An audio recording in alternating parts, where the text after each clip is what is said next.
selainnya.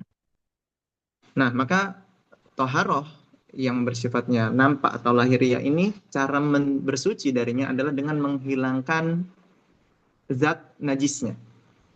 Ketika ada air kencing di tempat kita sholat, ya mungkin kalau zaman sekarang jarang gitu ya, karena sudah diubin dan sudah disediakan tempat-tempat untuk buang air. Tapi zaman dulu ketika tempat sholat itu masih tanah, masjid itu masih beralas tanah, maka ada kemungkinan ada hewan atau ada bahkan manusia yang kencing di situ. Bahkan dulu ada hadis, ada seorang Arab Baduy yang kencing di pojokan masjid. Itu masjid tapi dikencingi oleh Arab Baduy. Dan hadis tersebut mungkin sebagian kita sudah dengar gitu ya. Nabi Shallallahu Alaihi Wasallam membersihkan air tersebut, air kencing tersebut dengan menyiram air seember, sampai hilang zat najisnya, kemudian hilang baunya, ya, dan hilang rasanya. Tapi kita tidak bisa merasakan air kencing ya. Yang penting hilang baunya dan hilang zatnya, itu sudah cukup. Nah, itu perbedaan antara hadas besar, bukan hadas ya, bersuci dari hadas atau bersuci dari najis. Nah, kemudian uh, masuk ke dalam pembahasan hadas. Di sini hadas tadi kita sudah tahu adalah sifatnya maknawi, tidak nampak, tersirat. Maka hadas ini terbagi menjadi dua, hadas besar dan hadas kecil. Hadas besar yang dimana ketika seorang mengalami hadas tersebut, maka cara bersucinya adalah mandi. Mandi. Contohnya adalah keadaan haid, bukan darah haidnya tapi keadaan haid. Ketika wanita mengalami fase pubertas, maka di situ akan keluar darah haid. Nah, ketika keluar darah haid, maka sejatinya dia dalam kondisi sedang berhadas besar.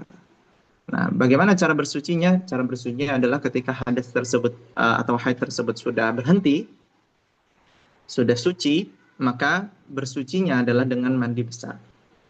Nanti apa alamat atau ciri-ciri seorang wanita sudah suci dari haid, Ustaz? Nah, nanti akan dijelaskan di pembahasan-pembahasan berikutnya. Insya Allah akan ada pembahasan tentang haid. Kemudian nifas. Nifas itu darah yang keluar setelah melahirkan.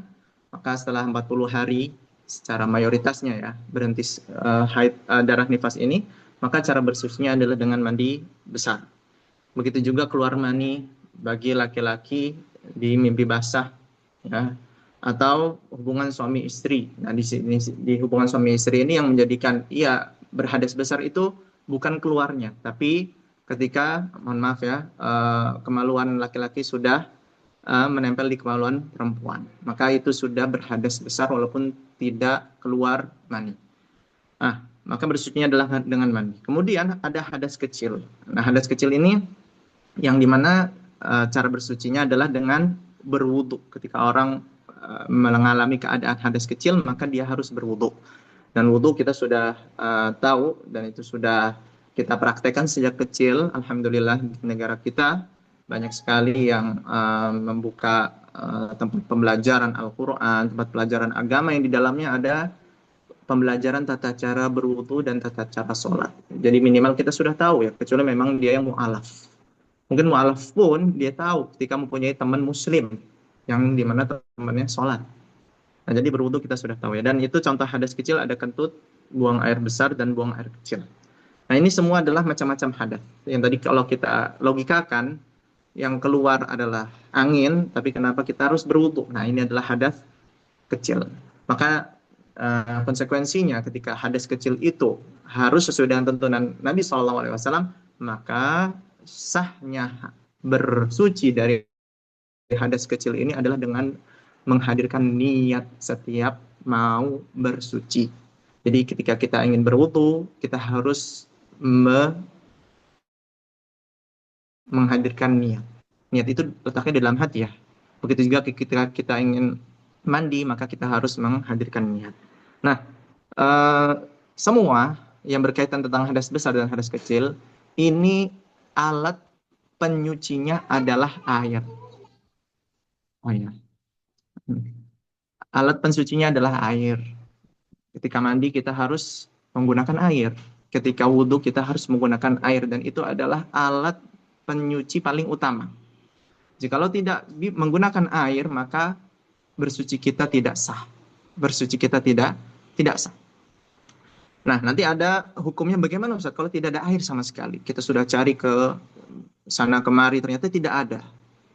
Apa yang harus dilakukan? Apakah bersuci kita batal, tidak sah? Ada hukumnya, itu tayamum nanti sebagai pengganti bersuci dengan air. Tayamum itu bersuci dengan debu atau dengan pasir. Nah, di situ ada jenis-jenis air yang bisa dilakukan, yang bisa digunakan untuk bersuci atau yang tidak bisa digunakan untuk bersuci. Ada yang pertama air tohur, air yang dia sifatnya suci dan dia bisa mensucikan, artinya bisa dipakai untuk menghilangkan hadas besar dan hadas kecil. Nah, apa itu air yang tohur? Air yang tetap pada sifat aslinya. Bagaimana ia diciptakan seperti itu, ya seperti itu, tidak ada tambahan. Nah, seperti air hujan, air sungai, air yang keluar dari tanah, itu disedot misalnya, disedot airnya ternyata keluar. Itu air tohur yang bisa digunakan untuk bersuci. Dan air-air yang berasal dari alam yang lainnya. Adapun jikalau air tersebut sudah bercampur dengan sesuatu apapun yang sifatnya tohir atau yang sifatnya najis, maka air tersebut tidak bisa digunakan untuk bersuci. Contoh air yang bercampur dengan sesuatu yang tohir, misalnya ada air minum, masih bisa dipakai untuk bersuci ya, tapi kalau kita masukkan teh atau kopi, maka airnya udah bukan air lagi, tapi namanya kopi. Kata airnya sudah hilang. Ustaz, bisa nggak kita ngomong airnya disebut air kopi? Wah, bisa saja, tapi biasanya nggak lumrah ya dikatakan kopi itu air kopi. Atau misalnya sudah dicampur teh. Saat ini masih air teh, Sat. Masih bisa dikatakan air? Enggak. Sudah berubah namanya menjadi teh. Nah, berarti kalau kata air yang sudah hilang, maka sifat mensucikannya sudah hilang. Dan air-air yang lainnya, air kelapa, ya. Kalau kita mengatakan air kelapa, ya ada airnya, ada kelapanya. Itu secara urf kita ya. Tapi kelapa juga sesuatu yang tohir, yang sudah bercampur dengan air. Kalau kita campurkan dengan air suci mensucikan atau tohur, maka air tersebut sudah hilang kata airnya. Dan air-air yang lain. Nah, adapun air najis, yaitu air suci yang mensucikan, yang terkena dengan zat yang najis. Zat yang najis. Ya, seperti apa? Air gelas, misalnya, terkena air kencing walaupun satu tetes. Air kencing walaupun satu tetes. Nah, di sini air yang di gelas itu sudah menjadi air yang najis, tidak bisa digunakan untuk bersuci. Atau zat-zat najis yang lainnya, seperti feses masalah, ya, seperti darah, ya, darah yang mengalir misalnya, maka semua air yang tohur, yang suci mensucikan, ketika sudah terkena dengan najis, walaupun cuma satu titik, ya, satu tetes gitu ya bahasanya, ya, maka airnya sudah berubah menjadi air najis. Tapi di sini ada ketentuan bahwasanya air yang berubah menjadi air najis itu air yang berubah satu dari tiga sifatnya, baik itu warnanya atau rasanya atau baunya. Ya, di sini ada perbedaan pendapat antara ulama, apakah walaupun cuma satu titik, tapi dia tidak berubah bau, tidak berubah rasa, tidak berubah apa sih namanya penciuman gitu ya, warna gitu ya, bau, rasa dan warna gitu, maka apakah menjadi air najis atau tidak? Nah, tapi yang dikatakan oleh mayoritas ulama, kalau air itu di bawah 2 kullah, nah satu kullah ini ukuran volume ya. Jadi nanti dijelaskan apa itu kullah insya Allah. Jadi kalau air itu di bawah 2 kullah, mayoritas ulama mengatakan ketika terkena najis walaupun satu titik pun, maka airnya menjadi najis walaupun tidak berubah warnanya, tidak berubah baunya, tidak berubah rasanya. Tidak berubah warna, tidak berubah bau, tidak berubah rasa. Nah, yang menjadi masalah ini adalah air yang di atas 2 kullah. Apakah ketika terkena dengan najis, apakah dia menjadi air yang najis apa tidak? Nah, nanti akan dijelaskan ya insya Allah di sesi-sesi berikutnya. Nah, itu yang sudah dipelajari Alhamdulillah di uh, grup uh, Nuktalon Fik ini Alhamdulillah ulasan dari materi sebelumnya. Nah, mungkin kita akan buka sesi diskusi atau tanya jawab ya wallahu taala alam bisawab. Baik, Alhamdulillah, jazakumullah khairan. Kami ucapkan kepada Ustadz Musyafi atas paparan ulasan yang telah disampaikan. Selanjutnya kita masuk pada sesi tanya jawab. Silahkan bagi teman-teman yang ingin bertanya, silahkan langsung mengaktifkan tombol raise hand atau bisa menuliskan pertanyaannya di kolom chat. Silahkan teman-teman.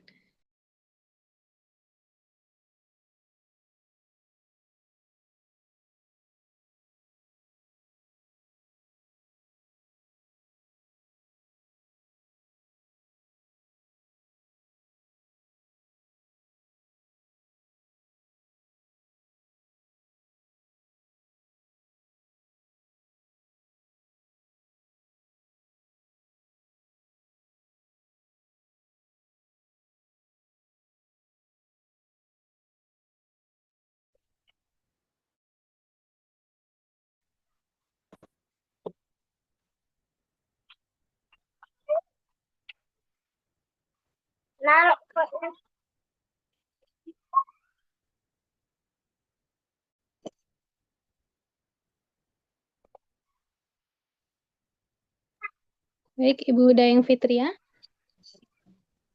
Baik. Assalamualaikum warahmatullahi wabarakatuh. Waalaikumsalam warahmatullahi wabarakatuh. Jazakallah Ustaz atas waktunya dan diizinkan untuk bertanya. Yang ingin saya tanyakan, kita sebagai perempuan yang sudah melahirkan, kemudian kita sholat, yang seperti kita tahu di Imam Syafi'i itu kan adanya keluar dari dubur atau itu ya? Kubul atau dubur. Kubul. Nah, kita yang sebagai perempuan yang sudah melahirkan di atas 2 kali, mohon maaf, Ustaz, kalau kita sholat itu kadang ada angin, Ustaz. Itu bagaimana solusinya? Kemudian satu lagi, Ustaz, itu yang ingin saya tanyakan. Kemudian yang kedua yang ingin saya tanyakan, bagaimana dengan celana dalam kita?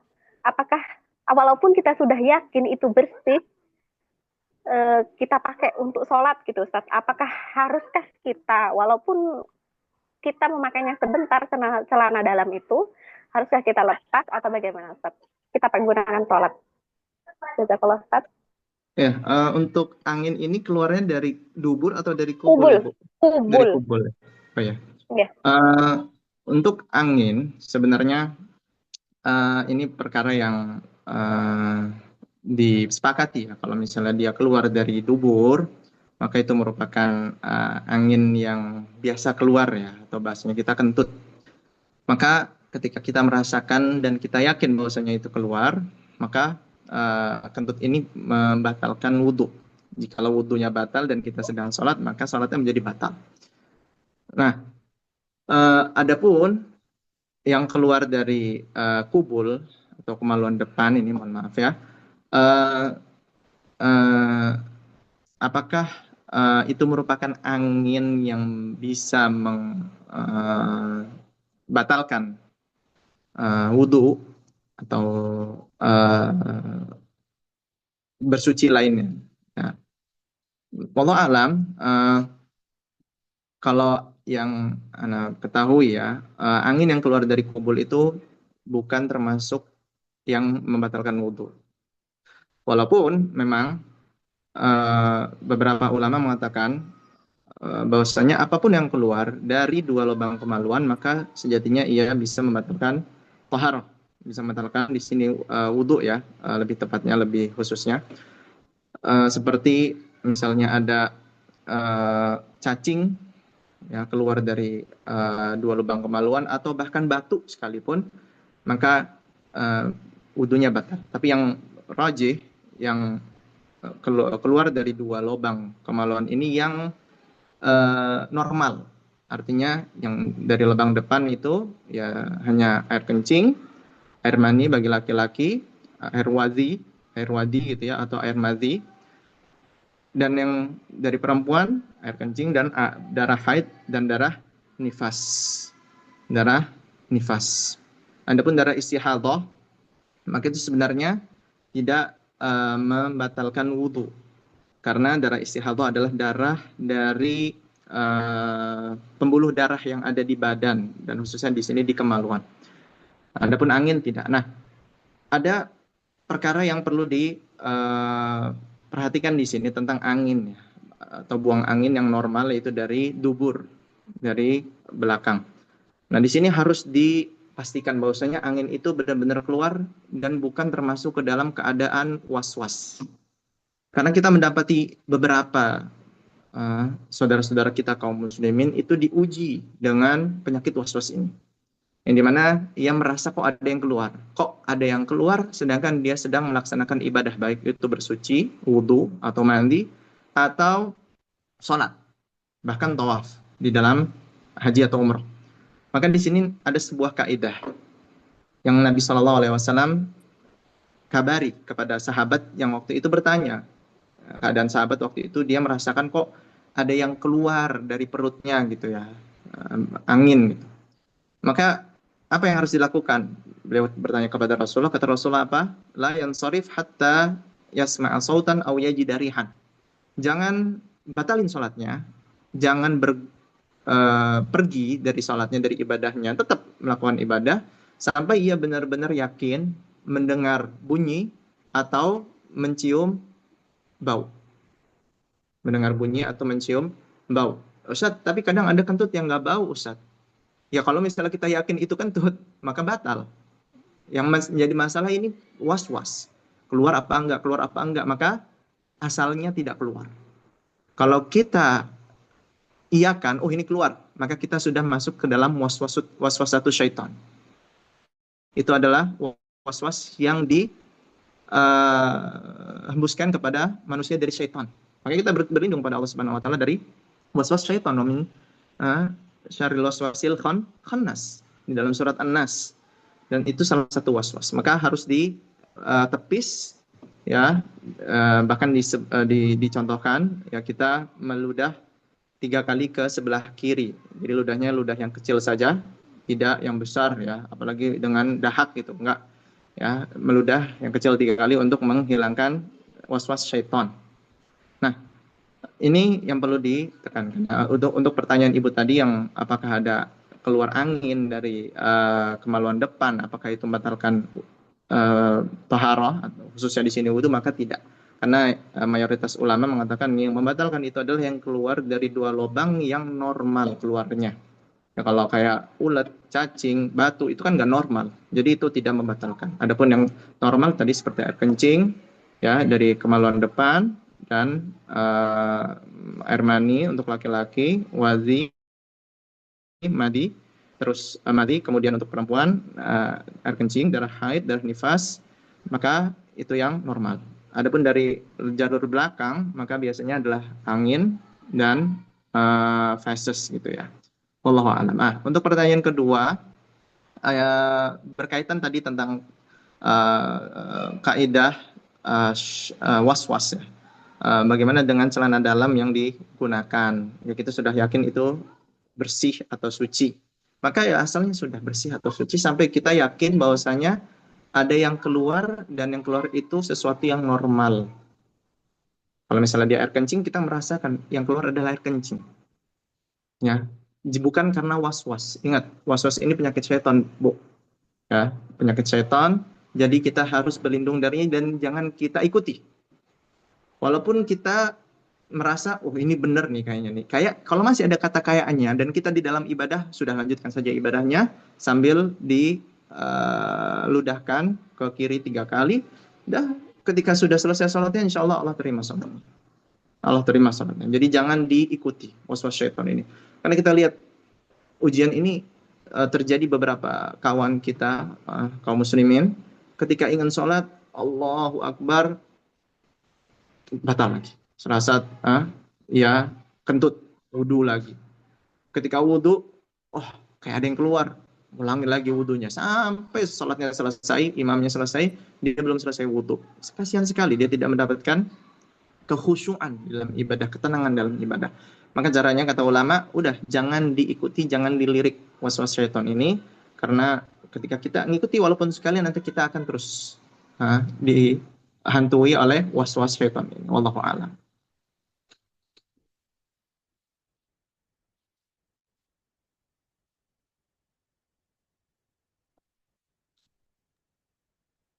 Jazakillah, Ustaz.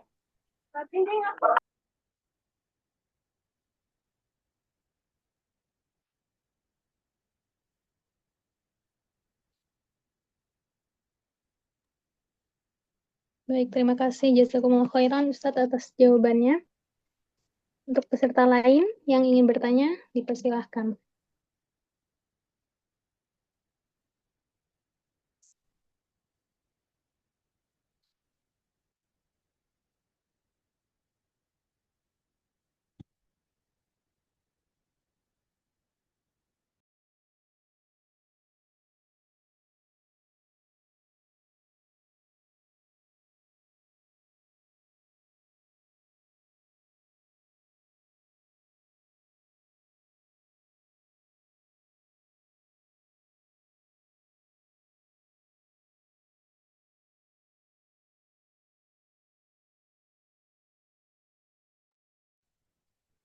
Sepertinya ada pertanyaan itu ya yang tertulis, yang dikirim ke Ana. Ada 3 pertanyaan yang dikirim ke Ana. Yang pertama, apakah darah bekas luka termasuk khabas atau najis? Maka jawabannya, apakah darah yang keluar dari badan karena terluka, apakah itu najis? Jawabannya kita harus mengklasifikasikannya. Yang pertama, kalau darah itu darah yang mengucur. Darah mengucur itu biasanya kalau kita sayat, ya, tapi kita tidak pernah, ya, tidak mungkin mau mensayat kecuali memang yang sudah hilang akalnya gitu ya. Pembuluh darah vena kita atau nadi kita, dan biasanya keluar darah bercucuran gitu. Maka itu sejatinya adalah darah yang najis. Darah yang najis. Karena itu merupakan apa yang disebutkan di dalam dalil, baik itu Al-Quran atau di dalam hadis. Yang dalam Al-Quran, di dalam surat Al-An'am ya, illa an yakuna maytatan aw daman masfuhan aw lahma khinzir. Jadi semua yang ada di muka bumi ini yang kita makan itu semuanya suci, bersih, dan bisa dimakan kecuali beberapa hal. Yang satunya adalah maitah, bangkai. Yang kedua adalah daman masfuha, artinya darah yang mengalir atau mengocor. Dan para ulama sepakat bahwasanya darah yang keluar dari hewan atau dari manusia dan itu bentuknya mengalir atau mengocor, maka darah tersebut najis. Najis termasuk ke dalam darah yang khobat. Ini klasifikasi yang pertama. Yang kedua, kalau darah itu tidak mengocor, ketika kayak ditusuk jarum misalnya, keluar darah. Nah, maka di sini mayoritas ulama mengatakan darah tersebut darah yang dimaafkan, artinya tidak najis. Artinya kalau ada keluar darah dan itu cuma sedikit dan tidak mengocor dan tidak mengalir, baik di badan atau dari hewan terus kemudian terkena baju, maka darah tersebut tidak najis. Atau bahasa ulamanya adalah ma'fuun anhu, dimaafkan. Ya dia najis tapi dimaafkan. Dimaafkan artinya tidak berefek apapun terhadap sholat atau terhadap bersuci. Nah kemudian darah yang ketiga klasifikasi adalah darah dari hewan yang dia tidak punya pembuluh darah. Seperti darah dari seekor nyamuk yang kita bunuh atau kita tepok gitu. Nah, kalau kita lihat, darahnya banyak, itu bukan darahnya nyamuk. Itu darah kita yang disedot oleh nyamuk. Maka darah yang keluar dari hewan yang tidak mempunyai sistem pembuluh darah, ya, seperti nyamuk, seperti lalat, atau hewan-hewan yang berdarah dingin yang lainnya, berdarah dingin artinya tidak mempunyai sistem pembuluh darah yang seperti manusia atau hewan-hewan yang lainnya, maka darah yang keluar dari badannya itu bukan darah dia, dan itu darah yang yang tidak najis ya, yang tidak najis. Nah, adapun darah yang najis tadi sudah disebutkan, darah yang keluar dari badan yang sifatnya mengalir atau mengocor, salah satunya juga adalah darah haid. Darah haid ini atau darah nifas juga termasuk darah yang najis ya, darah kotor atau darah najis. Dan jika itu terkena badan kita, terkena pakaian kita, atau terkena tempat sholat kita, maka kita harus sucikan.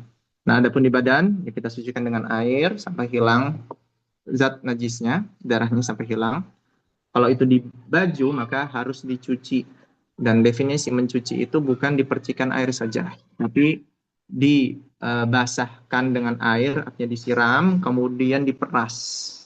Bahkan ada yang mengatakan itu diulang sampai 3 kali. Ya, sampai ada yang menentukan berapa kalinya ya.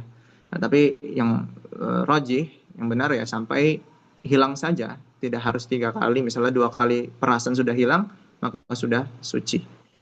Seperti itu. Itu pertanyaan pertama ya. Yang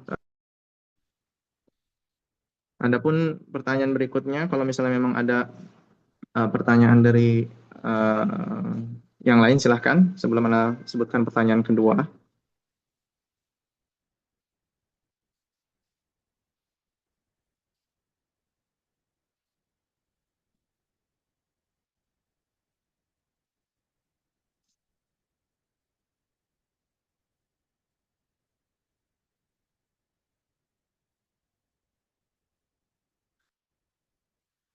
Baik, jika tidak ada, ini ada pertanyaan kedua. Apakah muntah termasuk hadas kecil? Ada yang bertanya? Silakan. Assalamualaikum warahmatullahi wabarakatuh. Afwan Ustaz. Assalamualaikum warahmatullahi wabarakatuh. Gimana nih Ustaz kalau kita haid tapi waktu itu kita belum sholat zuhur misalkan. Terus kita haid Ustaz. Terus kita belum sholat zuhur. Apakah setelah kita suci itu kita sholat zuhur untuk kodok sholat kita yang kemarin? Kodok. Untuk kodok sholat yang kemarin itu, apakah kita sholat apa enggak Ustaz? Oke. Ini pertanyaan yang mungkin bukan kebanyakan ya, atau beberapa dari wanita-wanita muslimat yang lainnya mengalami ya, ketika ada kelapangan dari syariat untuk bisa mengakhirkan sholat di pertengahan waktunya atau di akhir waktunya, maka sholat tersebut tidak dilakukan karena ada penghalang, yaitu haid atau nifas. Maka yang menjadi pertanyaan, apakah boleh untuk mengakhirkan waktu sholat atau mengakhirkan sholat di pertengahan waktu atau di akhir waktu? Maka jawabannya boleh, karena syariat mengizinkan. Ya Ustaz, berarti sholat di awal waktu itu bukan kewajiban? Iya, bukan kewajiban. Itu merupakan keafdolannya sholat, yaitu di awal waktu. Karena dalam hadis ketika Nabi SAW ditanya, ayu amalin afdol, maka Nabi SAW menjawab dengan jawaban yang berbeda-beda. Dan di salah satu riwayat dijawab adalah as-salatu fi awwali waqtiha, salat di awal waktu. Berarti ketika itu merupakan perkara yang afdol, ditinggalkan pun tidak masalah, karena dia cuma perkara yang afdal. Jadi boleh untuk mengakhirkan sholat. Nah, tapi ingat, jangan sampai keluar waktunya, ya, atau mepet di waktu yang kita tidak bisa melakukan rokaat yang sempurna di waktu tersebut. Misalnya, ini kan sekarang lagi waktu sholat asar ya, misalnya maghrib sebentar lagi, dan kita sholat 3 menit sebelum azan maghrib atau sebelum matahari terbenam. Maka 3 menit apakah cukup untuk melakukan sholat 4 rakaat? Maka jawabannya tidak. Maka ingat, di situ ada dosa yang kita lakukan ketika kita mengakhirkan sholat, hampir keluar waktunya, bahkan tidak cukup untuk melakukan sholat yang sempurna. Nah, ketika ada penghalang di pertengahan waktu sholat atau di akhir waktu sholat yang tidak mepet sekali, seperti haid, kemudian kita belum sholat di waktu tersebut, apakah sholatnya harus kita ganti? Nah, di sini sebenarnya ada perselisihan antara ulama ya, antara Malikiyah, Hanafiyah itu kelompok pertama, dan antara Hanabilah, Syafi'iyah. Yang kelompok pertama mengatakan bahwasanya harus diganti, harus diqadha. Yang kedua mengatakan tidak harus diganti atau tidak diqadha. Yang rajih tidak harus diganti atau tidak harus diqadha. Karena syariat membolehkan untuk mengakhirkan waktu sholat, dan ketika waktu sholat tersebut terhalang karena ada penghalangnya, yaitu haid atau nifas, maka jatuh kewajibannya. Tidak wajib untuk mengqadhanya lagi. Itu yang rajih, wallahu a'lam. Sebagaimanapun orang yang meninggal dunia dan dia belum melakukan sholat, apakah dia akan berdosa karena dia belum sholat? Maka jawabannya tidak. Begitu juga orang yang haid atau yang nifas. Tapi ingat di sini ya, para wanita muslimah, hadirat a'azanillahu wa iyyakum, jangan bermudah-mudahan dalam mengakhirkan waktu sholat. Karena kita tidak tahu ya, mana atau kapan kita akan berpulang kepada Allah Subhanahu wa Ta'ala. Mungkin dengan sholat terakhir kita bisa dimasukkan ke dalam surga. Maka berusahalah untuk melakukan sholat di awal waktunya, walaupun tidak harus di masjid. Karena laki-laki harus di masjid dan perempuan tidak harus di masjid. Ya, walaupun tidak harus berjamaah, ya, maka harus diperhatikan hal ini supaya ketika kita sudah sholat, segala sesuatu menjadi tenang, gitu ya. Mau melakukan ini itu tenang karena kita sudah sholat. Seperti itu, wallahu a'lam.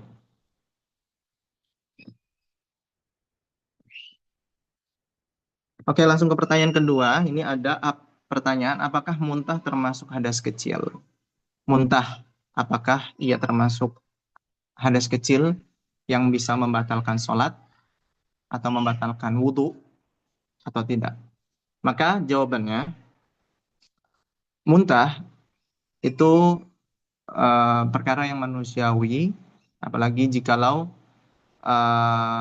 dalam keadaan-keadaan tertentu ya, seperti kita pusing atau mual atau yang lainnya, maka kita akan muntah. Menjadi pertanyaan, apakah ketika kita muntah, kemudian kita dalam keadaan sudah bersuci, apakah keadaan kita ini menjadi batal dan kita harus wudu lagi? Maka di situ ada perbedaan pendapat, dan yang rajih, dan ini pendapatnya ulama-ulama Imam Syafi'i ya, bahwasanya muntah itu bukan termasuk pembatal wudhu. Muntah bukan termasuk pembatal wudhu, karena tidak ada dalil yang kuat atas muntah yang bisa membatalkan wudhu, tidak ada.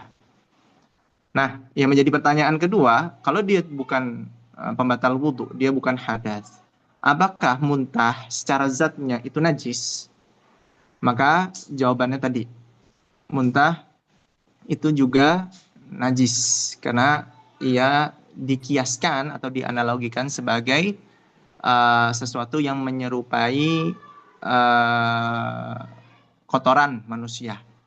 Kalau kotoran itu keluar dari dubur, adapun muntah itu keluarnya dari mulut, dan prosesnya sama, yaitu kotoran-kotoran yang ada di lambung yang dikeluarkan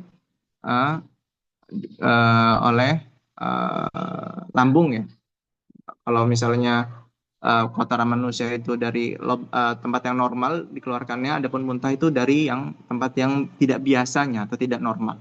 Maka ketika menyerupai hukumnya sama, artinya najis. Nah, tapi di sini ada pengecualian, ya, muntah itu tidak seperti kotoran 100%, karena muntah yang sedikit, ya, itu hukumnya sama seperti darah yang keluar dari manusia atau dari hewan yang sifatnya sedikit, artinya dimaafkan. Misalnya nih ada muntah nih dan itu cuma sedikit, tidak banyak, maka itu tidak najis. Maka itu tidak najis. Adapun ketika muntahnya banyak, ya, eh, ya kita bisa tahulah mana yang banyak mana yang enggak gitu ya. Maka itu muntahnya najis. Oke. Dan yang ketiga ini ada pertanyaan, apa hukum air yang tahur? Nah, di slide atau di materi itu sudah dijelaskan bahwasanya hukumnya dapat digunakan untuk bersuci. Artinya bersuci kita itu sah, baik itu dari hadas besar atau dari hadas kecil. Baik itu dari hadas besar atau dari hadas kecil, ketika kita menggunakan air yang tahur, maka hadas tersebut hilang dan bersuci kita sah. Ketika kita ingin melaksanakan ibadah yang syaratnya adalah bersuci dari hadas-hadas besar atau hadas kecil, maka ibadah kita pun sah. Seperti itu. Wallahu ta'ala alam bisawab.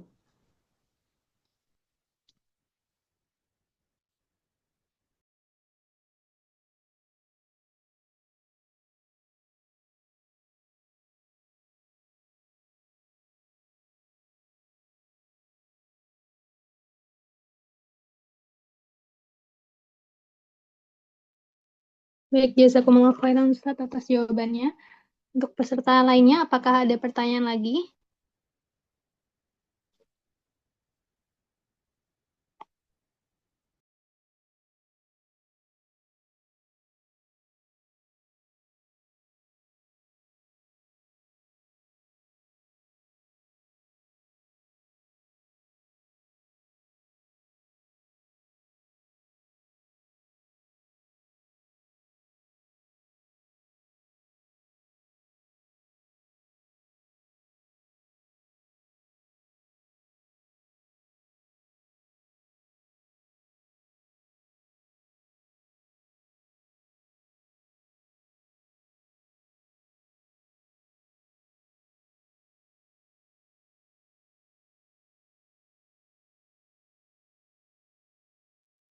Ustadz, ini ada pertanyaan yang masuk dan mungkin ini menjadi pertanyaan yang terakhir Ustadz karena waktu sudah hampir habis.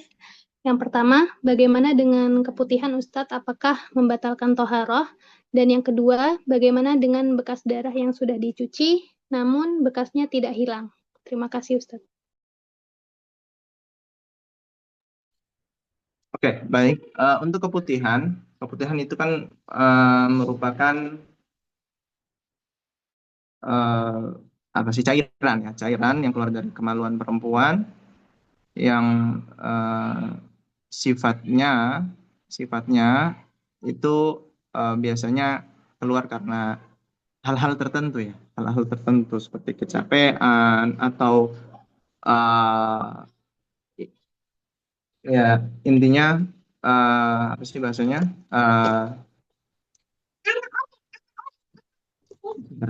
Hormonal.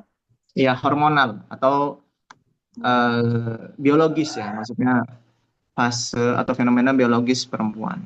Nah, maka keputihan ini sebenarnya adalah penyakit yang keluar dari kemaluan wanita. Nah, kalau penyakit di sini maka dia bukan sesuatu yang sifatnya normal seperti air kencing, seperti darah haid atau darah nifas. Dan tadi kita sudah sebutkan bahwa mayoritas ulama mengatakan semua yang keluar dari dua saluran, baik itu depan atau belakang, harus yang sifatnya normal.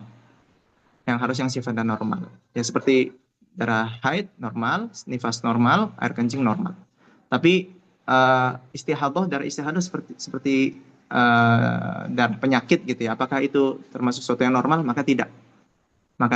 Dan kita tahu ya, orang yang istihadah itu bermacam-macam bentuknya. Ada yang terus-terusan keluar, ada yang mungkin keluarnya 2 jam sekali, ada yang keluarnya 1 jam sekali. Dan Rasulullah SAW mengatakan kepada Sofiyah atau Lupana ya, siapa itu sahabiah, ketika ia ditimpa istihadah, maka kata Nabi SAW tetap sholat. Nah, tapi sebelum sholat dibersihkan dulu tempat keluar darahnya, ya. Kemudian berwudu setiap ingin sholat. Nah, di situ kan Rasulullah tidak menjadikan ketika keluar darah terus-menerus itu menjadi pembatal wudu. Ya. Namun ketika ingin sholat maka berwudu. Ketika ingin sholat maka bersihkan tempat keluar istihadahnya, yaitu kemaluannya. Artinya kan Rasulullah tidak menjadikan istihadah itu pembatal wudu. Ya, walaupun darah keluar terus menerus itu tidak menjadi pembatal wudu. Nah, keputihan pun sama. Itu sebuah fenomena biologis yang dialami oleh wanita dan biasanya itu terjadi di waktu-waktu tertentu, seperti misalnya lagi kecapean atau mungkin ada penyakit gitu ya, maka keputihan keluar, dan itu merupakan bisa dianalogikan terhadap darah istihadah. Jadi tidak membatalkan taharah atau tidak membatalkan wudu. Wallahu a'lam. Nah, pertanyaan kedua tadi apa? Darah yang dicuci dan tidak hilang bekasnya. Ya sudah, ketika misalnya kita sudah cuci dengan cara yang benar, dengan tadi disebutkan berusaha untuk menghilangkan zat najisnya, ya sudah, fattaqullah mastata'tum. Kita tidak dibebani untuk sampai benar-benar bersih, enggak. Yang penting kita sudah berusaha dengan menyiramnya, kemudian memerasnya, menyiramnya, memerasnya, bahkan sekarang sudah ada zat-zat kimia yang bisa menghilangkan noda gitu ya. Nah, sejatinya itu kan perihal yang di luar kemampuan manusia. Misalnya harus nyampe benar-benar bersih lagi, kalau misalnya di baju putih nyampe benar-benar putih lagi, sedangkan zat darah ini mungkin warnanya lebih kuat untuk mengikat di pakaian putih apalagi misalnya, maka tidak apa, karena kita sudah memang sudah kita lakukan ternyata tidak hilang sepenuhnya, maka masih bisa digunakan untuk ibadah. Allah.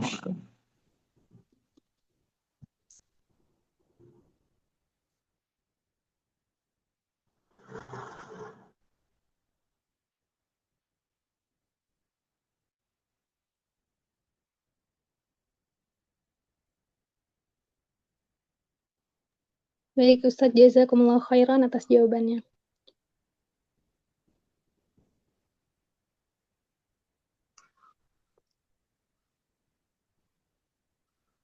Baik, alhamdulillah, tak terasa kita sudah sampai di penghujung acara.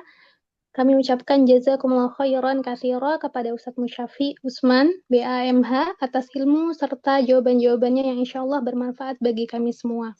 Serta kami ucapkan kepada seluruh peserta yang sudah berpartisipasi dengan antusias. Semoga apa yang kita pelajari pada hari ini menjadi ilmu yang bermanfaat serta menambah kebaikan dalam hidup kita.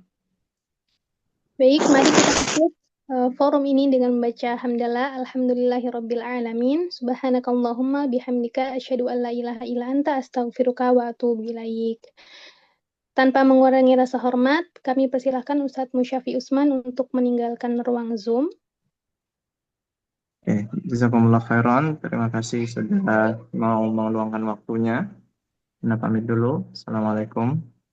Waalaikumsalam warahmatullahi wabarakatuh. Baik. Kepada seluruh peserta, saya tutup. Assalamualaikum warahmatullahi wabarakatuh. Terima kasih atas partisipasinya. Waalaikumsalam warahmatullahi wabarakatuh.